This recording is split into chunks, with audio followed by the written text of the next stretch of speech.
નમસ્કાર, આપ જોઈ રહ્યા છો નેશન પ્લસ ન્યૂઝ. હું છું આપની સાથે હેતલ ભગત. વડોદરાના સાવલીમાં તસ્કરો સક્રિય થયા છે. 20 દિવસમાં બીજી વખત સાવલીમાં તસ્કરોએ ચોરીને અંજામ આપ્યો છે. સાવલી નગરની મધ્યમાં આવેલ દુર્ગેશ્વર મહાદેવ મંદિરમાં ચોરી થઈ છે. સતત લોકોની અવરજવર વાળા રસ્તા ઉપરના મંદિરમાં તસ્કરોએ ચોરીને અંજામ આપ્યો છે. મંદિરમાં આવેલ દાનપેટીમાંથી નાણાં, પિત્તળની આરતી તેમજ અન્ય પિત્તળની વસ્તુઓની ચોરી થઈ છે. મંદિર સંચાલક જગદીશભાઈ જોશીએ બનાવ સંદર્ભે સાવલી પોલીસ સ્ટેશનને ફરિયાદ નોંધાવી છે. સાવલી પોલીસ દ્વારા ફરિયાદના આધારે સીસીટીવી ફૂટેજની મદદથી તસ્કરોને ઝડપી પાડવાની કવાયત હાથ ધરી છે.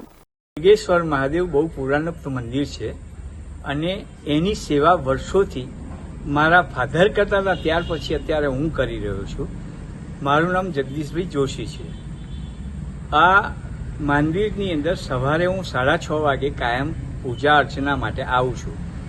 આવ્યો ત્યારે તાળું તો મારેલું જ હતું, તાળા બંને મારેલા હતા, પણ જે દાન પેટી હતી એ દાન પેટી તૂટેલી જોવા મળી અને વેર વિખેર બધી થેલીમાં બધા જે ભગવાનના કપડાં ને એવું બધું હતું એ વેર વિખેર જોયું એટલે શંકા મને એમ લાગ્યું કે સાલું આ શું થયું છે.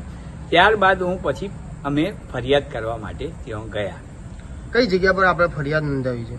અહીં સાવલી પોલીસ સ્ટેશનમાં. અને આ રીતે તરત જ પછી સાવલી પોલીસ સ્ટેશનમાંથી પણ આવી ગયા અને બધી તપાસ એમને હાથ ધરી છે. અત્રે ઉલ્લેખનીય છે કે સાવલીમાં સતત 2 દિવસમાં 2 જગ્યાએ તસ્કરો દ્વારા ચોરીને અંજામ આપવામાં આવતા સાવલી પોલીસના નાઇટ પેટ્રોલિંગ ઉપર સવાલો ઉભા થયા છે. Report Nation Plus News Savli. સમાચારોના સતત અપડેટ મેળવવા માટે અમારી નેશન પ્લસ ન્યૂઝની યુટ્યુબ ચેનલને સબસ્ક્રાઇબ કરો, બેલ આઇકન દબાવો અને જોડાયેલા રહો ફેસબુક, ઇન્સ્ટાગ્રામ અને ટ્વિટર પર.